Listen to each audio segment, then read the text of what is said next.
Jangan lupa like, komen, dan subscribe channel YouTube TVRI Bengkulu.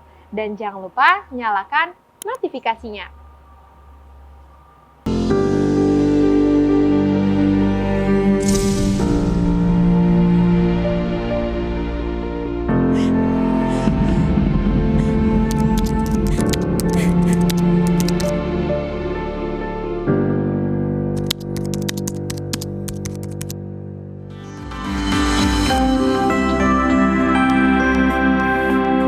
Baik pemirsa, kembali di Berindo TVRI Bengkulu. Untuk sore hari ini kita masih berbincang mengenai musim kemarau tentunya. Dan kita berbincang kembali dengan dua orang narasumber kita. Kali ini kita ke Ibu Kades terlebih dahulu ya. Nah Ibu Kades, selaku Kades di Nakau ini sendiri, Ibu tahu nggak sih untuk kondisi tanah di sana itu seperti apa? Apakah kering, bergambut atau lain sebagainya? Ya, kebetulan di sana Nakau itu tanah bergambut ya. Sebagian kita ada 4 dusun situ. Kebetulan di dusun 1 itu tanah gambut. Jadi kalau lahannya ada hujan dikit udah langsung naik airnya. Oh gitu. Jadi walaupun intensitas hujan yang sedikit, jadi kalau tanah gambut itu airnya bakalan cukup banyak. Cukup banyak. Nah kalau untuk musim kemarau? Dia ini berdebu. Oh berdebu. Jadi agak cukup membingungkan. Ya kan? Nah jadi itu di pinggir jalan kondisinya? Kondisi di dalam. Oh ya. Kondisi di dalam. Oke. Nah untuk tanah bergambut ini sendiri, kalau musim ini berpengaruh nggak? Misalnya musim kemarau ini berpengaruh sama kondisi warga untuk bercocok tanam atau seperti apa? Nggak begitu juga berpengaruh. Oh nggak begitu berpengaruh. Ya. Karena mereka di situ masih kondusif sih Mas. Insya Allah masih bisa bertahan untuk kondisi dengan unsur tanah seperti itu. Oke, udah bisa menyatu lah. Nah, aliran air sendiri dapatnya dari mana Bu? Untuk pertanian ini sendiri? Sumur. Dari sumur? Ya. Oke. Dari danau yang di sekitaran nggak ada? Nggak ada. Ya. Oke, baik, kita kembali ke Pak dari BMKG nih ya Pak Anwar. Nah untuk kita tahu bahwa untuk musim kemarau ini sendiri prediksinya itu puncaknya bulan Agustus ya. Untuk bulan Agustus tahun 2023. Nah sekarang sudah memasuki akhir Agustus ini sendiri, dampak yang kemarin pada saat bulan Agustus ini sendiri udah ada nggak sih untuk dampak dari musim kemarau yang terjadi di Bengkulu khususnya? Oke. Pada saat musim kemarau tersendiri kalau kita di Kota Bengkulu mungkin hanya sedikit. Yang pertama ya kita mungkin kekurangan air di sumur di masyarakat. Yeah. Yang kedua mungkin untuk di pertanian. Untuk di pertanian mungkin airnya cukup berkurang. Jadi intinya bahwa musim kemarau itu kan kita identik dengan kekurangan air ya. Ya. Di situ kita sudah mengantisipasi kemarin kita sudah melakukan binaan ada sekolah lapang iklim di mana kita memberikan informasi iklim kepada masyarakat khususnya kepada masyarakat pertanian untuk memajukan musim tanamnya mereka itu. Untuk di situ mereka akan masih mendapatkan air dengan di bulan-bulan tertentu mereka akan seperti di bulan Juli kemarin mereka sudah panen, sehingga di bulan sekarang mereka akan memanfaatkan air yang sedikit itu dengan menanam tanaman yang membutuhkan air yang sedikit seperti tanaman palawija ataupun tanaman yang lain-lain di situ. Pokoknya tanaman yang membutuhkan air sedikit itu aja. Terus yang kedua bahwa di musim kemarau juga itu kan identik dengan panas, dengan panas dan dengan angin yang cukup kencang. Kalau biasanya itu di situ di daerah hutan atau daerah apabila ada pemicu ataupun ada pemicu seperti kita membuang puntung rokok yang sembarangan sehingga akan mengakibatkan terjadinya api di pinggir jalan itu.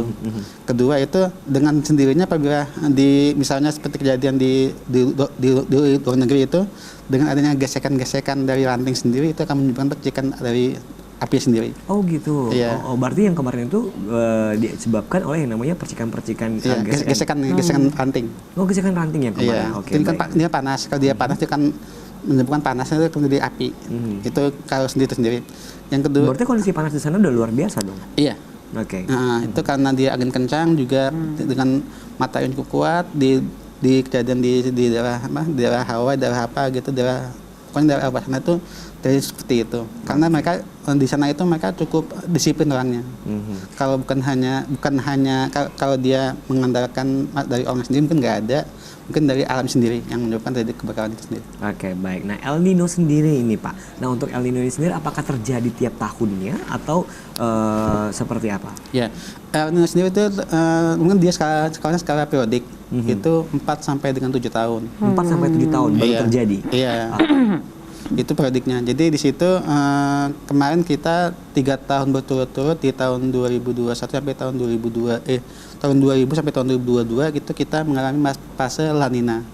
Itu banyak kita di Bengkulu ataupun di Indonesia sendiri itu mengalami banyak hujannya. Cukup ya. Jadi di situ kita tidak untuk nanam tanaman yang cukup air itu kita bisa lakukan seperti itu. Oke, baik. Nah, selain El Nino sendiri yang menyebabkan terjadinya prediksi musim kemarau, itu apa? Ada diplomat positif, dia itu yang kejadiannya itu di Samudra Hindia. Yang ketiga ada lagi semacam angin timuran. Angin timuran itu atau angin, kalau kita ngomong itu ada monsun Australia. Muson Australia. Iya, monsun Australia sama monsun, kalau monsun Asia sendiri itu banyak terjadi hujan, kalau monsun Australia itu tidak ada hujan di kita, khususnya di Indonesia. Oke, baik. Nah, kita ke Ibu Kades nih. Udah ada belum kaduan masyarakat sendiri untuk kekurangan air mungkin di rumahnya atau seperti apa, Ibu? Ya sempat sih berapa minggu yang lalu sebelum hujan kemarin ya saya sudah pernah antisipasi.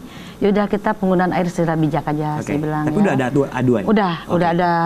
Terus antisipasi tadi saya bilang penghematan air, coba secara bijak, terus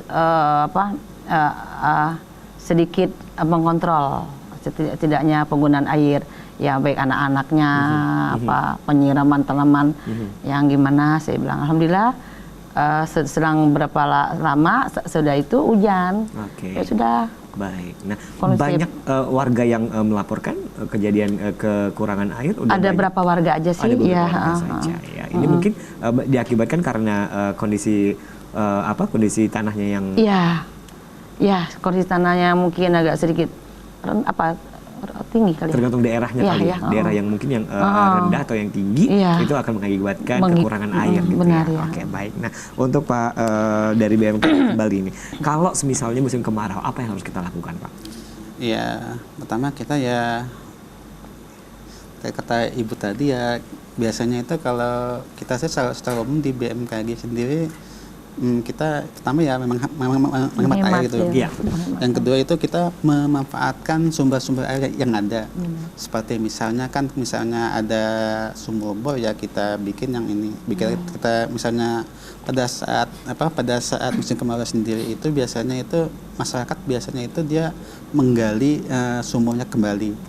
Biar dia lebih bagus airnya. Lebih dalam lagi ya Pak, untuk menggali sumur. Kalau sumur bor kan kayaknya biayanya cukup mahal ya. Iya benar. Terus yang ketiga itu ada juga untuk di pertanian, yaitu kita harus menghemat penggunaan air.